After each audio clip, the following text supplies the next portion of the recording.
Hello guys, welcome to our channel Rebirth of White Soul. Chapter 237, बुआ जी और स्नेहा को पड़ी मार। उसे ये सोचकर ही हंसी आ रही थी कि ये लोग उसे बचाने की कोशिश कर रहे हैं। जब उसे इन सब को जरूरत थी तब ये उसके पास नहीं थे, पर अभी उसे प्रोटेक्ट करना चाहते हैं। ईशानी को ये सब बहुत फनी लग रहा था, पर पहली बार उसे समीर, रेहान और अयान पर गुस्सा नहीं आ रहा था, जिससे वो खुद ही हैरान थी। दर्शित ईशानी की सिर पर हाथ फेरते हुए बोला, बच्चा तुम थक गई होगी ना, जाओ जाकर फ्रेश हो जाओ।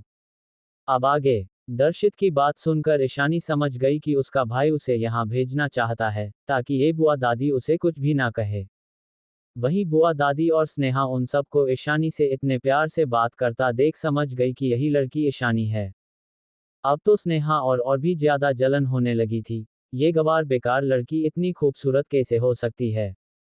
प्रिया और उसकी दादी माँ ने तो उसे बताया था कि ये लड़की किसी छोटी सी गांव की अनाथ आश्रम में रहती थी और बिल्कुल बहनजी टाइप की थी, पर इसे देखकर तो कहीं से भी ये लड़की बहनजी नहीं लग रही है।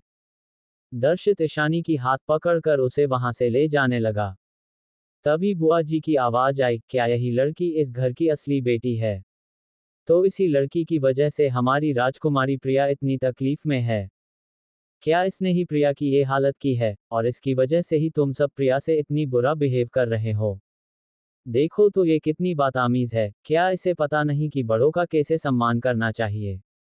ये तो हमें ऐसे ट्रीट कर रही है जैसे हम इसे दिखाई जी नहीं दे रहे हैं।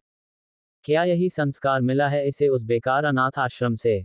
मैंने तो ही कहा था ये अनाथ आश्रम में रहने वाली लड़कियां बचपन से ही बदतमीज और बिगड़ैल हो जाती है। इन बड़ों के साथ कैसे बिहेवियर करना है, उन्हें कैसे ग्रिड करना है, ये तक नहीं पता। तो फिर तुम सब इस लड़की से इतनी अटैच क्यों हो रहे हो और इतना प्यार क्यों दिखा रहे हो? प्रिया को देखो, उसकी संस्कार कितनी अच्छी है। उसे बड़ों का सम्मान करना आता है। वो कितनी प्यारी और सेंसिबल बच्ची है। और ये लड़की जिसे कुछ समझ नहीं है और ना ही इसकी अंदर मैनर्स है। तुम सब कैसे इस लड़की की वजह से हमारी प्रिया से मुंह मोड़ सकते हो? उनकी बात सुनकर ईशानी की आंखें गुस्से से लाल हो गई। उसका आसपास का ऑरा भयानक हो गया। उसे अपनी पिछली जिंदगी की बात याद आ रही थी। बुआ जी जब भी आती थी उसे ऐसे ही करके परेशान करती थी। हर बात पर ताना देना, काम करवाना, किसी नौकर की तरह ट्रीट करना, जानबूझकर उस पर कॉफी गिरा देना, सब कुछ इस वक्त ईशानी को याद आ रहा था। ये याद करके उसे इस वक्त बहुत गुस्सा आ रहा था। स्नेहा ने भी उसे कई बार प्रिया के साथ मिलकर थापड़ मारा था। वहीं बाकी सबको ईशानी की आसपास का खतरनाक ऑरा महसूस हो रहा था। ये बिल्कुल उसी तरह था जिस दिन ईशानी ने प्रिया की गला पकड़ लिया था और प्रिया मरते मरते बची थी। वहीं ईशानी बेहोश हो गई थी। उसे पैनिक अटैक आ गया रहा। ये याद करके सबको डर लगने लगा। उन्हें बुआ जी के लिए डर तो लग रहा था, पर सबसे ज्यादा डर उन्हें इस बात का लग रहा था कि कहीं ईशानी की तबीयत खराब ना हो जाए। समीर ईशानी के पास आकर बुआ दादी को देखकर बोला, बच्चा अभी अभी घर आए है, वो आपको जानती ही नहीं है तो ग्रिड कैसे करेगी? आरती जी भी बोली, हाँ बुआ जी, ईशानी तो आपको जानती नहीं है, इसलिए उसने आपको ग्रिड नहीं किया। दादाजी और दादी माँ को पहली बार थोड़ी अच्छा महसूस हो रहा था, सबको ईशानी की साइड से बोलता हुआ देखकर। पर उन्हें सौदामिनी जी पर गुस्सा भी आ रहा था। प्रिया तो सबको ऐसे ईशानी की साइड में देखकर गुस्से से आग बबूला हो रही थी। यही हाल स्नेहा का भी था। उसने इन सब के साथ घुलने मिलने के बहुत कोशिश की थी बचपन से, पर ये सब उसके साथ एक अनजान की तरह बिहेव करते थे। तो ये लोग इस कल की आई ईशानी से इतना क्यों अटैच हो रहे हैं? वहीं सबको ईशानी की तरफ से बोलता हुआ देखकर सौदामिनी जी को भी गुस्सा आने लगा। वो उन सबको देखकर बोली, इसे नहीं पता कि मैं कौन हूं, पर तुम सब तो उसे बता सकते हो ना? ऐसे भी अगर उसे नहीं पता तो भी उसे ग्रितो करना चाहिए ना? तभी दादाजी ईशानी की तरफ देखकर बोले, ईशु बच्चा, ये मिनी है तुम्हारी बुआ दादी। ये आज ही राजस्थान से आए है। यू यहाँ नहीं आई तुम्हारे आने में बाद, इसलिए शायद तुम उसे नहीं जानती हो। तभी प्रिया नाटक करते हुए बोली, हाँ ईशानी, ये बुआ दादी है, तुम्हें इन्हें रिस्पेक्ट के साथ ग्रिड करना चाहिए। ये बहुत अच्छी है, प्यारी है, वो तुम्हें माफ कर देगी। उसकी बात सुनकर सौदामिनी जी तो आसमान में उड़ने लगी और बोली, तुम ही इस घर में मेरी सबसे प्यारी बच्ची हो। फिर ईशानी की तरफ देखकर बोली, तुम लड़की, तुम्हें प्रिया से कुछ सीखना चाहिए, वो कितनी सेंसिबल और अंडरस्टैंडिंग है। तुम्हारी वजह से उसे दुख मिल रहा है, फिर भी वो तुम्हारी भलाई के बारे में सोच रही है।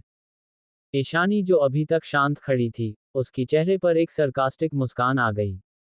रिस्पेक्ट तो म्यूचुअल होनी चाहिए ना मिसेस सौदामिनी, पर मुझे नहीं लगता कि आप वो रिस्पेक्ट डिजर्व भी करती हो। और आपने क्या कहा, मुझे इस लड़की से सीखना चाहिए, पर सॉरी, मुझे किसी चेरेक्टलेस लड़की से कुछ भी सीखने की जरूरत नहीं है। वैसे मुझे लगता है सबसे ज्यादा तो आप ही इस लड़की प्रिया से प्यार करती है। मुझे तो ऐसा लग रहा है जैसे आप अपनी खुद की पोती से भी ज्यादा प्रिया से प्यार करती है। कहीं ये आपकी कोई नाजायज बच्चे की बेटी या पोती तो नहीं है ना? तो क्यों ना आप ही इस घटिया लड़की को अपने साथ अपने घर ले जाए। वैसे आपकी कनेक्शन इसके साथ अच्छी है, यहाँ तो इसे कितना सजा मिल रही है, वहां जाकर वो आराम से रहेगी। ये कहते हुए ईशानी की होंठों पर एक खतरनाक स्माइल थी। वहीं सौदामिनी जी की तो डे से पैरों तले से मानो जमीन ही खिसक गई थी। वो मन ही मन डर से बोल रही थी, कहीं इस लड़की को हमारे बारे में कुछ पता तो नहीं चल गया है। फिर अपना सिर झटक कर बोली, नहीं, ऐसा कैसे हो सकता है। उस राज को हमेशा राज ही रहना होगा, वो कभी किसी के सामने नहीं आ सकती, वरना मेरी प्लानिंग पर पानी फिर जाएगी।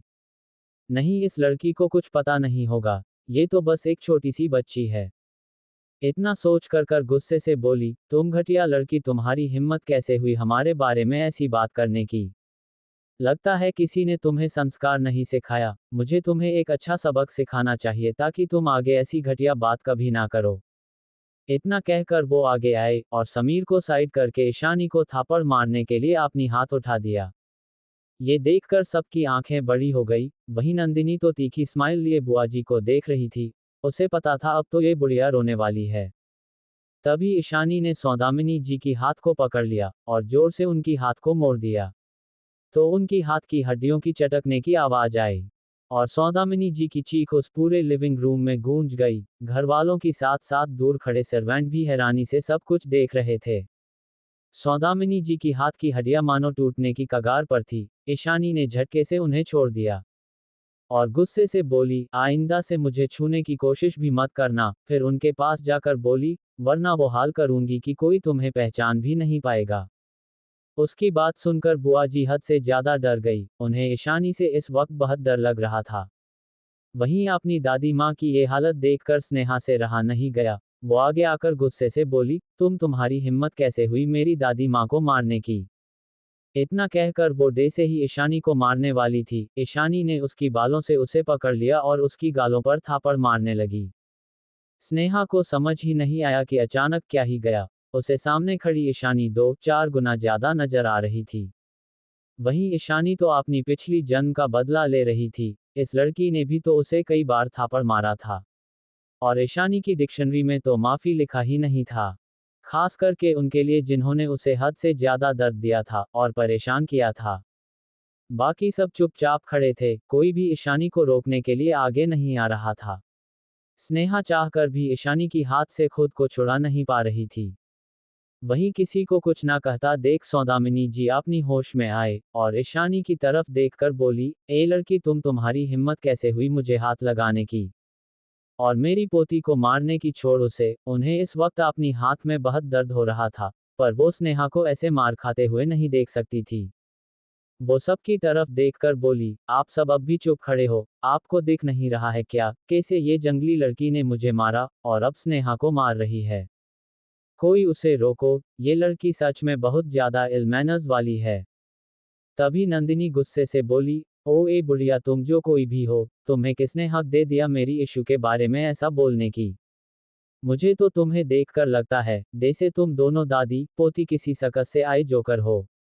पता नहीं किस जंगल की जानवर हो तुम दोनों। फिर तुम दोनों की हिम्मत कैसे हुई मेरी दोस्त को जंगली कहने की। और तुम्हारी ये मेकअप से पुती चुड़ैल पोती की हिम्मत कैसे हुई मेरी दोस्त पर हाथ उठाने की। ये सभी थापड़ वो डिजर्व करती है। उसकी बात सुनकर सौदामिनी जी हैरानी से उसे देखने लगी और बोली, तुम लड़की, तुम होती कौन हो हंसते घर की मामलों में बोलने वाली। तुम्हें पता भी है मैं कौन हूँ। तुम्हारी हिम्मत कैसे हुई मेरी इंसल्ट करने की। भाई, आप इस लड़की को और उसे कुछ बोल क्यों नहीं रहे हैं।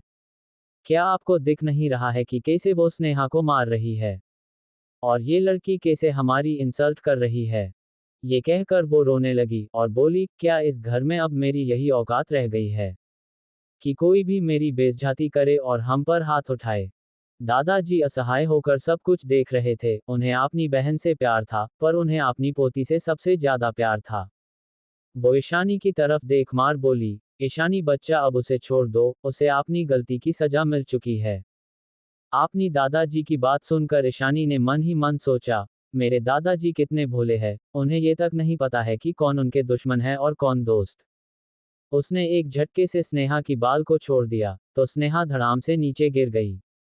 उसकी आंखों के आगे सिर्फ अंधेरा दिखाई दे रहा था। तभी दादी माँ बोली, तुम्हें मैंने मना किया था मेरी पोती से बदतमीज मत करना, अब मार खाकर अच्छा तो लग रहा है ना? उनकी ऐसी बातें सुनकर सौदामिनी जी के अंदर और भी गुस्सा आ गया, पर वो कुछ नहीं बोली और स्नेहा के पास झुक गई और बोली, स्नेहा को कोई सोफे पर बिठाओ। देखो इस लड़की ने उसकी हालत कितनी खराब कर दिया है। पर कोई आगे नहीं आया, क्योंकि चारों भाई ईशानी के पास खड़े हो गए थे। बच्चा शांत हो जाओ, दर्शित ने उसकी पीठ को रब करते हुए बोला। हाँ, गहरी गहरी सांस लो, इतना गुस्सा तुम्हारे लिए ठीक नहीं है। समीर भी उसकी हाथ को सहलाते हुए चिंता से बोला। हाँ, तुम्हारी तबीयत खराब हो जाएगी बच्चा, तुम्हें अब शांत हो जाना चाहिए। रेहान और अयान भी बार बार टेंशन से उसे यही बोल रहे थे।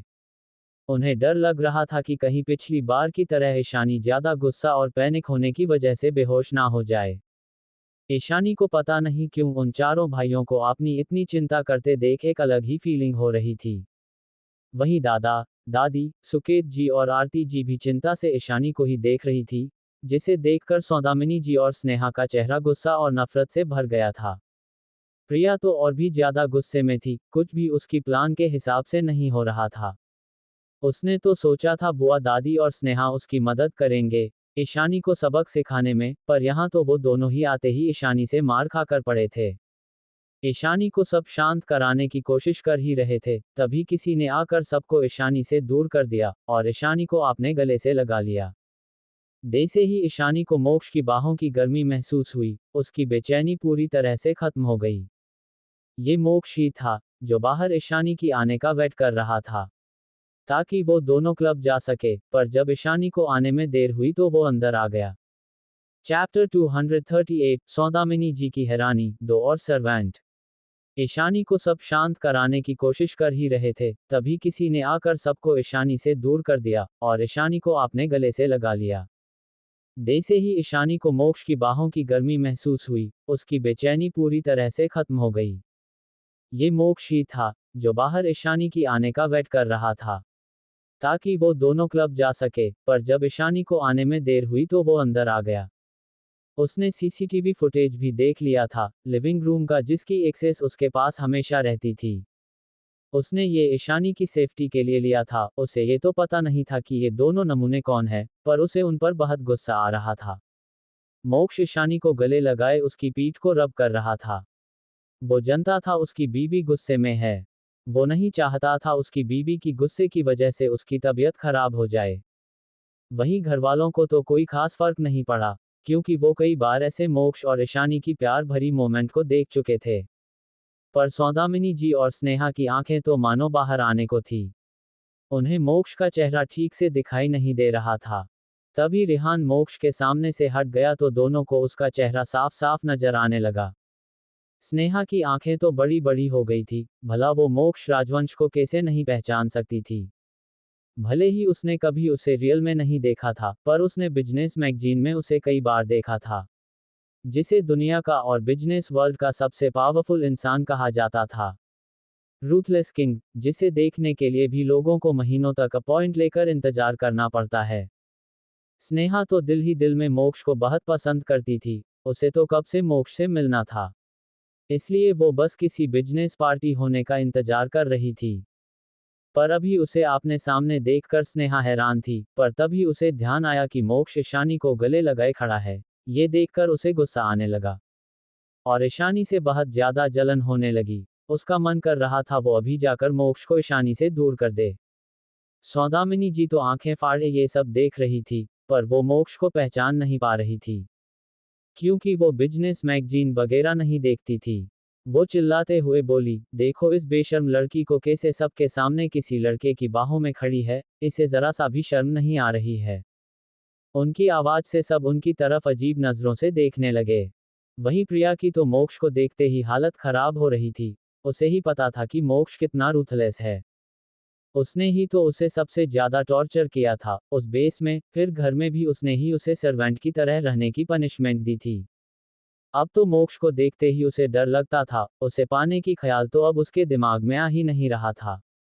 सब सौदामिनी जी को अजीब नजरों से देख रहे थे, वहीं मोक्ष और ईशानी को उनकी इस बात से कोई फर्क नहीं पड़ा।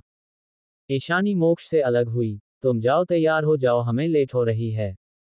तभी नंदिनी बोली, जीजू क्या आप दोनों कहीं जाने वाले हैं?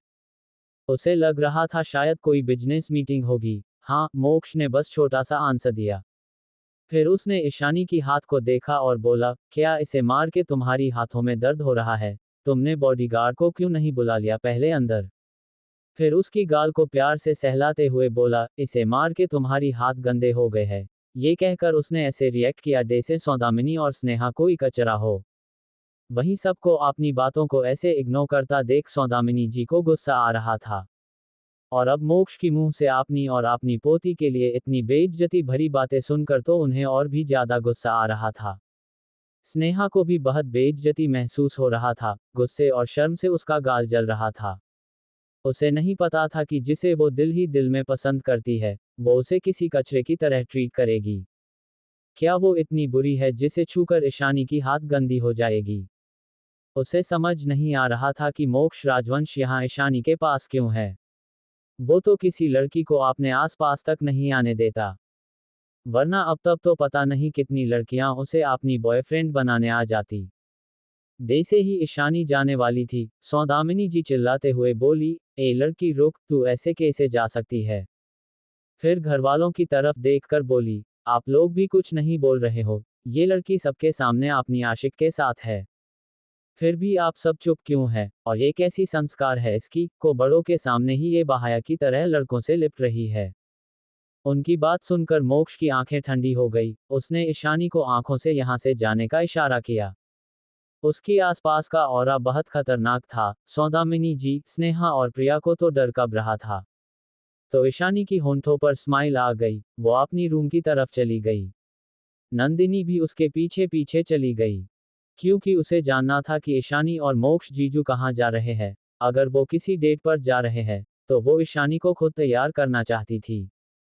वहीं उसे कुछ जवाब ना देते हुए जाते देख सौदामिनी जी को और भी गुस्सा आ रहा था। उन्हें समझ नहीं आ रहा था कि कोई कुछ बोल क्यों नहीं रहा है।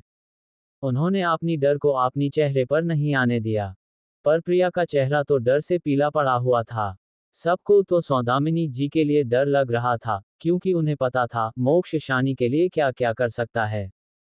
अब जब सौदामिनी जी ने सबके सामने ही ईशानी को भला बुरा कहा है, तो मोक्ष उन्हें इतनी आसानी से तो जाने नहीं देगा। मोक्ष वहीं सोफे पर किसी राजा की तरह बैठ गया, तभी नमन कुछ बॉडीगार्ड के साथ अंदर आया। स्नेहा तो बस मोक्ष को देखने में खोई हुई थी, मोक्ष का ऑरा, ग्रीक गॉड पर्सनैलिटी और हैंडसमनेस तो जैसे इस दुनिया से परे थी। कोई भी उसे एक एक बार देखकर उसकी प्यार में पागल हो सकता था। बॉस क्या इन्हें यहीं रहने देना है? नमन मोक्ष के पास आकर बोला। हाँ, मोक्ष ने जवाब दिया। नमन बॉडीगार्ड की तरफ देखकर बोला, आज से तुम लोगों को यहीं मेहरा मेंशन में रहना है, और अच्छे से याद रखना कोई भी हमारी लेडी बॉस की इंसल्ट करे तो तुम सब उसे आराम से मार सकते हो। उसकी बात सुनकर चारों गार्ड एक साथ बोले, ओके बॉस। वो चारों बहुत खुश थे, क्योंकि उन्हें अपनी लेडी बॉस बहुत ज्यादा पसंद थी। उन चारों ने उनकी फाइटिंग स्किल देखी थी, जो उनके बॉस की बराबर की थी। इसलिए उनके मन में ईशानी के लिए बहुत ज्यादा रिस्पेक्ट थी। आखिरकार वो उनकी लेडी बॉस जो थी, जिन्होंने उनकी पत्थर दिल बॉस को भी पिघला दिया था। तभी नमन फिर सौदामिनी जी और स्नेहा और प्रिया की तरफ पॉइंट करके बोला, और याद रखना इन तीनों को, अगर ये फिर हुनारी लेडी बॉस को परेशान करे तो इन तीनों को ब्लैक विला भेज देना। बॉडीगार्ड ने नमन की बातों में हामी भरी, और सौदामिनी, स्नेहा और प्रिया को ऐसे देखने लगे जैसे एक गलती करने पर उन्हें यहाँ से मारकर फेंक देंगे। उन्हें भी इन तीनों को देखकर समझ आ गया था कि शायद इन लोगों ने उनकी लेडी बॉस को परेशान किया है। इसलिए तो नमन बॉस उन्हें इन तीनों का खास ख्याल रखने को बोल रहे हैं। प्रिया को तो वो पहले से ही जानते थे, पर इन दोनों नमूनों को उन्होंने पहली बार देखा था। नमन उन चारों बॉडीगार्ड के साथ बाहर चला गया। वहीं सौदामिनी जी हैरानी से ये सब देख रही थी। उन्हें समझ नहीं आ रहा था कि उनके घड़े चुप क्यों हैं। वो अपने भाई की तरफ देखकर बोली, भाई आपने देखा कि इस लड़के ने कैसे हमारी बेइज्जती की। और अब तो ये आपने बॉडीगार्ड से हमें मारने को भी बोलकर हमारी और इंसल्ट कर रहा है। क्या अब यहाँ आपने ही घर में हमारी यही औकात रह गई है कि कोई भी बाहर वाला आकर हमारी बेइज्जती करे। पर आप सब अब भी चुप है, कोई कुछ नहीं बोल रहा है। दादाजी गुस्से से बोले, तुम चुप करो, आते ही तुमने हमारी बच्ची ईशानी को सुनाना शुरू कर दिया। और ये ईशानी की होने वाला पति है, तो उसे तो इशू की मैटर में बोलने का पूरा हक है। और हम इसमें कुछ नहीं कर सकते हैं। दादाजी की बात सुनकर सौदामिनी जी हैरान थी, पर स्नेहा को तो डे से शौक लगा था। उसकी पैरों तले से मानो जमीन ही खिसक गई थी। मोक्ष राजवंश उस दो कौड़ी की लड़की ईशानी का होने वाला पति कैसे हो सकता है? उस ईशानी में इतना क्या अच्छा है को दुनिया का सबसे अमीर इंसान उसे शादी करना चाहता है? उसे तो इस बात पर भरोसा ही नहीं हो रहा था, पर सच उसके सामने था। वहीं सौदामिनी जी मन ही मन सोच रही थी, नहीं ऐसा नहीं हो सकता। इन सब को देखकर लगता है ये सब अब ईशानी को बहुत प्यार करते हैं। अगर उसकी शादी हुई तो कहीं ये सब प्रॉपर्टी का हिस्सा और शेयर उसे गिफ्ट के तौर पर ना दे दे। ये लड़का तो कितना अच्छा दिख रहा है और कितना अमीर खानदान से लगता है। ईशानी की शादी इससे हो गई तो कहीं हमारी सारी प्लानिंग बेकार ना हो जाए। तभी मोक्ष मेहरा फैमिली की तरफ देखकर बोला, लगता है आपके घर में सर्वेंट कम पड़ गए हैं, जो दो नए सर्वेंट रख लिए। उसकी बात सुनकर सबको हंसी आ गई, सिर्फ आरती जी और सुकेत जी दादाजी को छोड़कर। वहीं सौदामिनी जी और स्नेहा को तो उसकी बातें किसी तीर की तरह लगी। वो समझ गए कि मोक्ष उन्हें ही सर्वेंट कह रहा है, जिस वजह से उन्हें बहुत ज्यादा गुस्सा आ रहा था। सौदामिनी जी और स्नेहा की आज से पहले इतनी इंसल्ट कभी नहीं हुई थी। वो कुछ बोलने ही वाली थी, उससे पहले नंदिनी की आवाज आई, जीजू ऑलरेडी एक सर्वेंट ज्यादा है इस घर में, दो और सर्वेंट जुड़ गए तो कोई फर्क नहीं पड़ेगा। ये कहकर वो हंसने लगी और ईशानी के साथ नीचे आ गई। ईशानी के हाथ में एक छोटा सा बॉक्स था। दोनों सीढ़ियों से नीचे आ गई। मोक्ष अपनी जगह से उठकर ईशानी के पास चला गया। फिर दोनों वहां से बाहर निकल गए। उनके जाने के थोड़ी देर बाद सौदामिनी जी चिल्ला पड़ी, यहाँ सब हो क्या रहा है, और वो लड़का कौन था? अभी तक प्रिया की शादी नहीं हुई है, तो ईशानी की शादी कैसे फिक्स हो सकती है? उस लड़के की हिम्मत कैसे हुई हमें धमकी देने की? उसे क्या लगता है, अगर वो ईशानी से शादी करेगा तो इस घर में कुछ भी कर सकता है? चुप करो, इतना चिल्लाने की जरूरत नहीं है, और मेरी पोती की शादी से प्रिया की शादी का कोई लेना देना नहीं है। वो इस घर की कोई बेटी या मेरी पोती नहीं है, और जिसकी हिम्मत के बारे में तुम पूछ रही हो, वो मोक्ष राजवंश है, कोई एरा गेरा इंसान नहीं। दादी माँ ने प्राउड से कहा। उन्हें अपनी पोती की पसंद पर गर्व था। उनकी बातें सुनकर तो सौदामिनी जी की पैरों तले से मानो जमीन ही खिसक गई। मतलब अभी जो उनके सामने बैठा था, वो एशिया का सबसे बड़ा बिजनेसमैन मोक्ष राजवंश था, जिसके बारे में कहा जाता है कि वो बहुत क्रूएल है और बिना पलक झपकाए किसी को भी मार सकता है। अगर मोक्ष और ईशानी साथ में है, तब तो बहुत बुरा होगा। अब वो मोक्ष के रहते क्या करेंगे? इतने अच्छे अमीर लड़के को उस अनाथ आश्रम से आई लड़की में इतना क्यों इंटरेस्ट है? प्रिया और स्नेहा तो उस लड़की से बेहतर है, मोक्ष को तो इन दोनों में से ही किसी के साथ होना चाहिए था। वहीं प्राइवेट क्लब में सब मोक्ष और ईशानी की आने का इंतजार कर रहे थे। क्या हुआ, अभी तक तुम्हारा पोता, तुम्हारी होने वाली पोते बहू के साथ क्यों नहीं आया? कहीं तुम हम सब के साथ मजाक तो नहीं कर रही थी ना? अगर ऐसा है तो पहले ही बता दो। कनक जी के पास बैठी एक ओल्ड लेडी ने कहा, तो कनक जी का चेहरा गुस्से से तमतमा उठा। वो मोक्ष को फोन कर रही थी, पर वो लड़का उठाने का नाम ही नहीं ले रहा था। कनक जी हंसते हुए बोली, तुम सब चिंता मत करो, मेरी पोता बहू ने कहा है तो वो जरूर आएगी। ये तो मेरा पोता ही होगा, जो अपनी काम की वजह से लेट कर रहा होगा, वरना मेरी बहू तो टाइम पंचुअल है। तभी एक और लेडी ने कहा, ठीक है, इतने सालों से वेट कर रहे हैं, थोड़ी और देर ही सही। आखिरकार हमें भी तो देखना है कि तुम्हारे पोते ने किसे अपनी लाइफ पार्टनर चूज किया है। उनकी बात सुनकर बाकी सबने भी हाँ में सिर हिला दिया। तभी एक और ओल्ड लेडी ने कहा, अच्छा ये तो बता दे कि वो किस खानदान से है। ये ओल्ड लेडी आज अपनी पोती और पोते के साथ आई थी। ये हमेशा से चाहती थी कि उनकी पोती की शादी मोक्ष से हो।